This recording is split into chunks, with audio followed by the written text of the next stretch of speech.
Ayun, magandang umaga my dear brothers and sisters. Kumusta po kayo? Ngayong araw na ito, sa Easter chapter 3, 4, and chapter 5, 2 to 3, and chapter 8, verses 11 hanggang 12, pag-usapan natin ang fasting shows that I trust and rely on the Lord. No?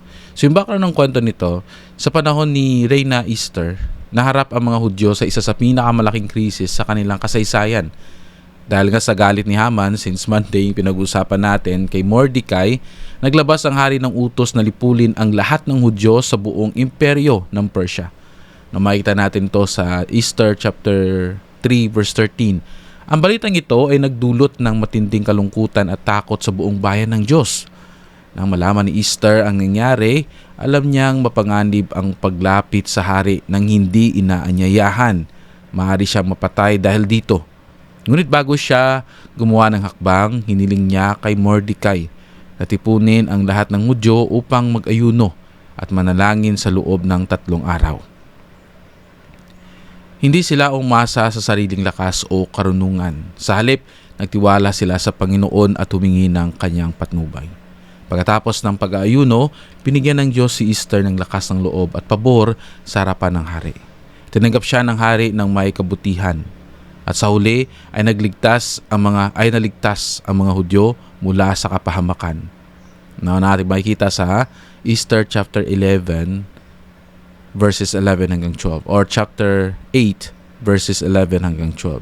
Ang kwentong ito ay nagpapakita lamang na ang pag-aayuno ay hindi lamang pag-iwas sa pagkain. Ito ay isang pagpapakita ng buong pagtitiwala sa Diyos. So yung tanong dito, my dear brothers and sisters, napakaganda no? Nang lilipulin na sila, nag-ayuno sila ng 3 araw. Sa atin nga, 1 araw lang, 2 kapagkainan and din pagkain. When is the last time na nag-ayuno tayo? Alam ko some of us may mga acid reflux, no? Na hindi pwedeng magutom, sabi ng doktor. And it takes faith kung mag-ayuno tayo. No? When we say ayuno, hindi lang to pag iwas sa pagkain, but spiritually. No, we give our trust to our maker, no, sa ating Diyos. So, ang tanong dito, when is the last time na nag-ayuno tayo, 'di ba? And ano ang kapangyarihan ng pag-aayuno sa ating buhay? Parang natamaan ako dito, my dear brothers and sisters, kasi kung tatanungin niyo ako when is the last time, matagal na. Ngayon ko lang na parang na-remind uli na mag-ayuno, magbigay ng fast offering, no? Donation every first the month. Naalala ko noon, tagal ng panahon, 5 years ago or 8 years ago, talagang every week, hindi lang ako nagbibigay ng fast offering donation or fast offering donation sa simbahan every first week of the month. Nagbibigay ako every Sunday. Hindi naman kalakihan, for me 100 pesos that time. Nagbibigay ako weekly. Kasi para sa akin, yung health na binibigay ng Diyos sa akin ay isang pagpapala. Parang dito ako natamaan, my dear brothers and sisters. Totoo lang. When I share this, dito ako parang bumirang sa akin. Hopefully makaka-relate tayo nito, no? Nasabi ko back then, kung sa kanta pa gaya ng dati-rati, laman ng puso mo ay ang pangalan ko, 'di ba? So, bakit ngayon anong nag-iba? Bakit ngayon? 'Di ba? Anong nagbago? Dito ko nakita na pag hindi tayo re-remind ng Diyos, tulad nitong lesson na angkop din sa akin. Hindi natin marirealize ang kahalagahan ng pag-aayuno. Tulad na ni Esther, nasalba ang buong Israel dahil sa pag-aayuno nila. Nagtiwala sila sa Diyos bago sa sarili nila. And I said to myself, God, thank you for reminding me. Kasi mayroon na akong goal. Magsusumikap ako, no? Para gusto kong ibalik. Kasi kailangan natin magsumikap financially kasi may bibigay tayo. At doon magpapala yung Diyos. Either hindi niya pa ibibigay, mag-start na tayong magbigay. Sabi ko, gusto kong ibalik yung panahon na alam niyo po, napakadali pag may bibilhin tayong gamit. Pag may pagkain tayong bibilhin, di ba? Uy, mag-snacks tayo, worth 200 pesos, 300, di ba? Mamasyal tayo ng pamilya, worth ganyan. May darating na parcel, di ba? Galing sa online shop. worth 200, ang bilis lang manubas yung pera natin. Nakakapaghanap tayo ng paraan, tabi tayo ng pera para sa parcel. Am I right po? Di po ba? Pero pagdating sa Diyos, ito po'y tunay na nangyayari sa akin, no? Parang ito ay lesson para sa aking sarili. Pero pagdating sa Diyos, Brother Dave, bakit nalimutan mo ng ilang taon? At ngayon uli, na-remind ako. It's not a matter of question na, Brother Dave, dapat once a week ka lang magbigay ng fast offering donation. I testify, my dear brothers and sisters, we're building our relationship of trust dito sa Panginoon. We're building our love to Him. Hayaan nyo na yung mga critics na yan, yung mga sabi ng iba, maliban na magbigay tayo sa Diyos ng weekly. Kung yun ay kakasaya ng puso natin, di ba ang sarap pakinggan? God, kahit sabihin nila na dapat once a week lang yung fast offering donation, dapat yung tithe 10% lang manggaling dapat sa sweldo mo, etc. whatever, mga reason na yan nila. Pero sa akin po, pagbibigay ko ng fast offering donation weekly, ikinasisiya po ng puso ko. Di ba? You're not pleasing other people. You're pleasing God. We're pleasing God. Ito yung nagpapatunay lang ng pagmamahal natin sa Diyos. Kasi balikan ko uli, andali kong pag may bibili na akong gamit, nandun is patriarchal blessing ko eh. That will be your strength and your weakness. Makakapag-ipon ako ng pera. Hindi naman kalakihan kasi 200, 150, di ba? Kasi mostly na wala namang, siguro merong 50 pesos na parcel, pero most of the time, 200, 300, minsan umaabot ng 1,000. Bakit nakakapag-ipon ako?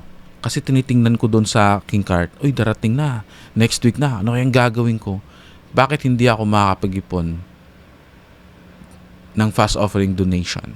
Kasi doon natin mapapakita na mas nagiging matured tayo na ito pala yung mga bagay na dapat ko lang bigyan pansin pagdating sa mga material na bagay. Ito yung mga hindi. Mas okay pala pag bibili ko ng pagkain kumpara sa gamit. Doon bumibili pa ako ng gamit para sa negosyo. Pero minsan, nakakalimutan talaga natin yung pinakamalagang bagay, yung pagtitiwala sa Diyos. Isa ito sa mga rason na nagkakasakit ako. Na para sa akin, point of view ko, na minsan parang medyo hindi maganda yung pakiramdam ko. Dahil nga, in science, so tingnan natin science, sa fasting kasi, nag-degenerate yung katawan natin. Inaayos niya yung katawan natin. No? But in God, hindi lang katawan yung inaayos pati yung espiritu natin. Ito yung panahon na makapag-meditate tayo, gutom tayo, pero naisip natin to prayerfully talking to God in prayer, di ba? So why is it? Anong meron? Andito pumasok sa isip ko na bilang tao, madali tayong makalimot. Hindi lang tayo nakakalimot ng isang araw, isang linggo. It took me years, taon yung pagkalimot ko. At ngayon lang ako nakaano nito. It's easy for me to deny to protect myself. But ano yung makukuha ng isang tao if mawawala yung espiritu niya? Pamilya tayo dito, my dear brothers and sisters.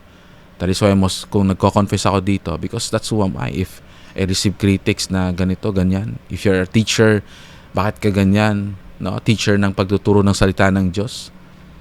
Diba? And sabihin ko sa inyo, I'm not perfect. Hindi ako perpekto. Lahat tayo hindi perpekto.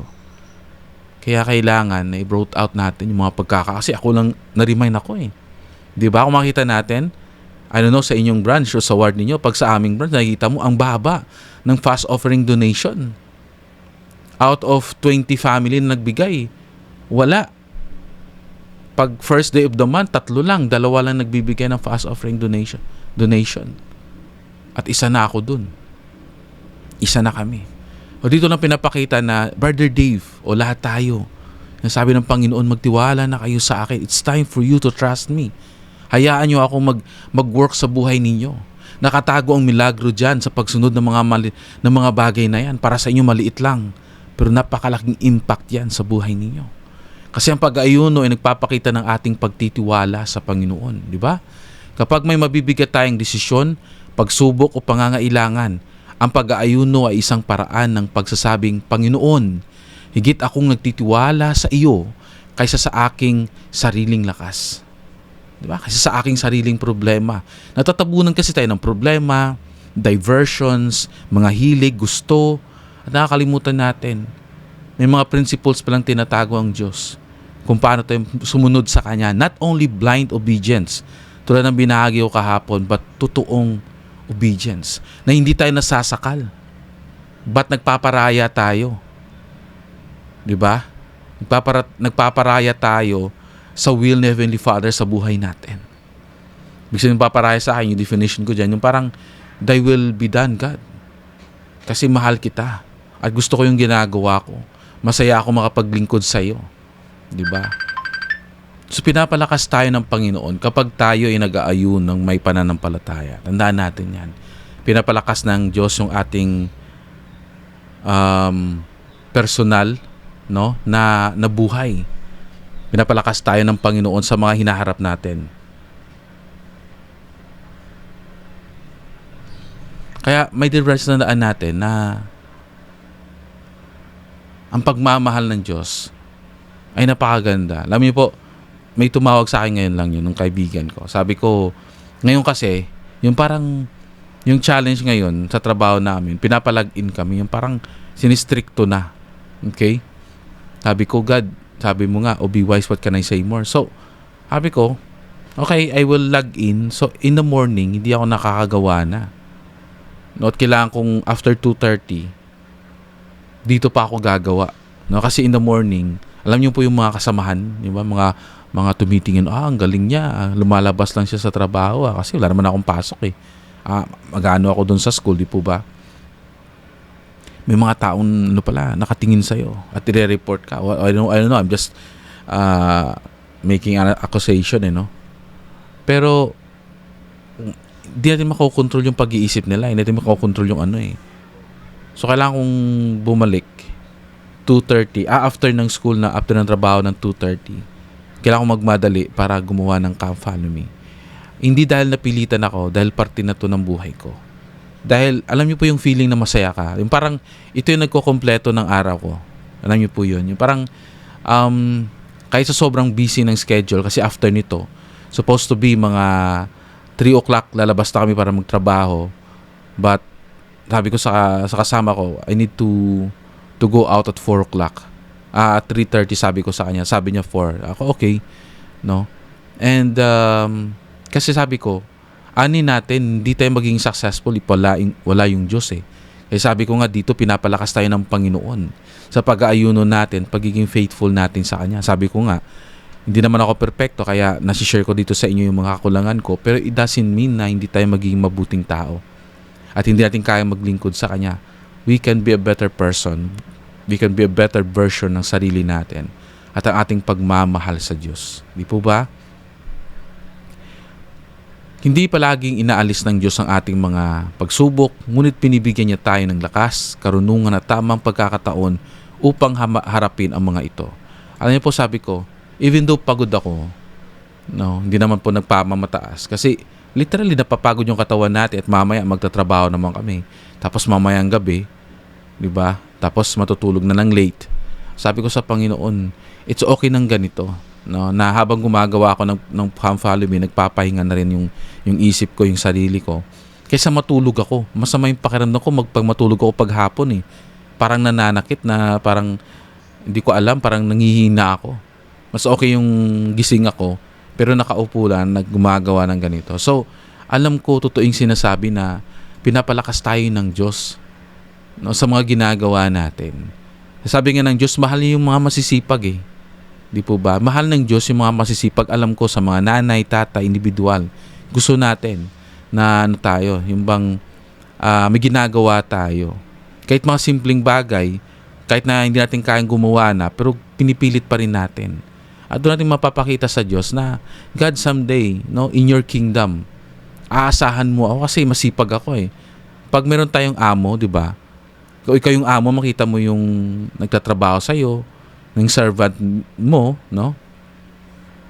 Na masipag, faithful, ay natutuwa ka. Ganon din si Heavenly Father sa atin. Lalo na tayo, hindi lang tayo servant niya, tayong mga anak niya.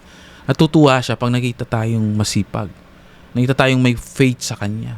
Kaya sabi ko, God, hindi ko makokontrol yung nangyayari sa labas. Kasi nga, sabi ko is, nagtatrabaho pa ako dyan. Pero alam ko na ang makokontrol ko lang yung schedule ko. Pwede kong, ano ba tawag doon, i-adjust yung schedule ko sa hapon, i-fit in ko ito kahit anong importante pa yan. Kasi alam ko mahalaga to. May mga taong nag-aantay sa akin, no, na mapakinggan yung programa na ito, na pag-aaral sa salita ng Diyos. Diba? Kaya sabi ko kahit 5 o 3 yung nakikinig, sobrang saya ko na dun. Kasi hindi lang ako natututo, kundi kayo din. Diba? And vice versa, hindi lang kayo natututo, kundi ako din, natututo ako. So ang pag-aayuno ay nagdadala ng pagpapala hindi lamang sa atin, kundi pati sa iba. Makita natin si Easter nag-ayuno, yung mga Israelita, mga Israelites nag-ayuno at na-bless sila. No, hindi sila pinuksa. No, hindi sila pinatay. At sa buhay natin ganun din. May mga miracles na mangyayari if magtitiwala tayo sa Diyos. Imagine natin, meron pa tayong acid reflux. Ibig sabihin nun, parang sabi ng doktor, ay wag kang mag-fasting kasi mayroon kang acid. No? Or pero nagtiwala tayo sa Panginoon. Pero wag niyo namang atin, ay sabi ni Brother D, magtitiwala ako, baka magkasakit kayo. Di ba?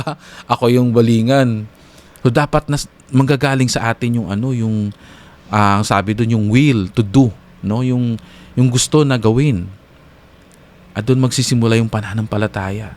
Di ba? Sa akin, sabi ko, God, starting this week, no, I will give. Kasi kinatutuwa ako at kinasasaya ko po na magbigay rather lang na humingi. Diba gusto natin humingi at humingi sa Diyos? Bakit hindi tayo magbigay? Kasi hindi naman magbibigay tayo, hindi naman pupunta sa Kanya kasi He is so eternity na rich. Ibig sabihin nun, walang hanggan yung kayamanan niya. Pero yung binigay natin ay mapupunta yun sa mga kapatid natin na nangangailangan. And that's how the Lord will work into our life. Diba? So sa ating pag-ayuno, maaring maging pagpapala sa ating pamilya, mga mahal sa buhay, sa simbahan, at maging sa mga taong ipinagdarasal natin. Di ba? Ang tunay na pag-ayuno ay may kasamang panalangin at pagsunod. So mga hindi pa alam ng pag-ayuno, halimbawa, ngayong gabi, mag-start ako sa prayer, sasabihin ko sa Panginoon o sa ating Ama sa Langit yung ninanais ng puso ko. Mga gusto kong ma-achieve. For example, kukuha ako ng exam. Hindi naman kukuha ako ng exam, makakapasa ako. Parang weird naman yun, no? Yung pinag-aralan ko ng ilang mga days, no? Naway maalala ko during exam, di ba? Mga ganun. Meron akong sakit, naway matulungan ako paano pagalingin or mapagaling ako sa aking sakit. Problema sa pamilya na magkaayos, problema sa iba, paano ako hihingi ng tawad, mga ganun. So as you pray that, yun yung layunin mo bakit ka nag-ayuno. At hindi lang ganun, yung pasasalamat mo sa Diyos. Ilagay mo rin dun kasi hindi lang tayo kumukuha, yung humihiling. Pagpapasalamat sa Kanya. Minsan, pag parati ka nag-aayuno oftenly, more ka na lang sa pasasalamat At doon ka mamahalin ng Diyos kasi sabi ng Diyos yung pagiging grateful natin, doon tayo mamahalin niya. Hindi lang sa puro hingi, di ba? Yung hingi tayo ng hingi. Pag patuloy natin ginagawa yung pag-aayuno, hindi na tayo humihingi, nagpapasalamat na tayo kasi you are abundant sa blessing na Di po ba? After nun, mag-pray tayo, tapos mag-ayuno na tayo. Hindi na ako kakain ng dinner, iinom ng tubig. Di ba? Yun yung standard. Pagdating ng umaga, hindi na ako mag-breakfast. And, iinom ng tubig lahat. Hindi ako pwedeng mag-intake kahit gamot. Pag lunch, doon ako kakain. So noon, ginagawa namin para na, anong tawag doon, na hindi kami parang over ba? Yun, pwede. Sa lunch, hindi na ako magla-lunch, balik kakain ako ng breakfast. Yung parang parang ito yung mga pwedeng gawin para na hindi masyadong magutom. Kakain ako sa umaga, kasama na yung lunch. Diba? Dadamihan akong kain sa umaga, breakfast. Tapos mag-open ako ng ayuno, hindi na ako mag-lunch. Okay lang, kaya pa. Pagdating ng gabi, matutulog ka na naman Diba? Pagdating ng umaga naman, next day, breakfast. Yun na. So, hindi masyadong mahirap pag ganun. Pero depende din sa faith natin. No? At doon natin makikita how the Lord will bless our life. kung hindi kaya ng isa, dalawang pagkainan, we can do it in one meal. Na-skip natin yung one meal. And yun lang muna. And then magbigay tayo. Kasi yung 100 sa akin lang yun. If mayaman kayo, if rich kid po kayo, nagbigay naman tayo ng angkop. Kung kaya ng 500, kasi parang sa inyo, parang may, di ba, pinapasya lang namin to. You can give. Kung ano yung, ano sa puso, libo-libo yan. If yan yung pagmamahal nyo, sabi nyo bang, God, kinasasaya ko na magbigay? And do it. Gawin natin. Kasi hindi naman, ang Diyos hindi naman tumitingin sa numbers eh. But yung desire ng puso natin. Napakaganda po ng pag-ayuno. Ito po'y tumutulong sa atin. Tulad po ng pag-ayuno ni Easter na kung saan nakapangyarihan ng Diyos na iligtas ang mga Israelita. Ganun din tayo kasi mga anak niya tayo. Naalala ko noon, no? During sa mission ko, hindi ko alam na kapag ayuno pala ako. Nakita ako ng magandang pagkain, binili ko at kinain. And di naman ako pinagsabihan ng kasama ko, hindi dahil na trip lang para kundi talagang sadya niya. Gusto niya kasi na makita na mali ako. Hindi maganda yun. Pero nakakain ako, sabi ko, ay, ayuno pala. So, pinapakita lang as human as we are. Missionary ako noon Tapos talagang, diba, nadala ako sa work, nasayahan ako sa work, hindi ko napansin na nag-ayuno pala. Maganda din na may mag-remind sa'yo na like companion na, uy, Brad, Elder, baka nakakalimutan mo, nag-aayuno tayo ngayon, di ba? So my dear brothers and sisters, iba't iba mapunta tayo ng status ng buhay.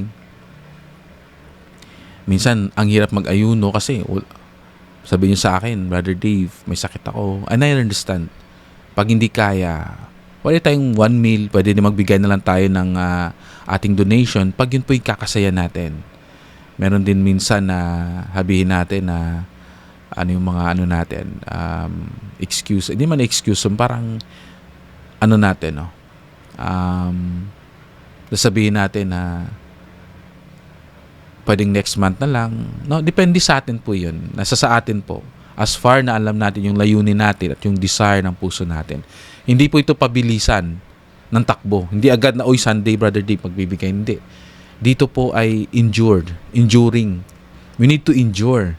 Hindi ito pabilisan kasi, di ba, kung tatakbuhin natin 10 kilometro, tapos dito pa lang, takbo ka na ng todo, 100 meters. Pagdating ng 100 meters, hihinto ka at mahihimatay ka.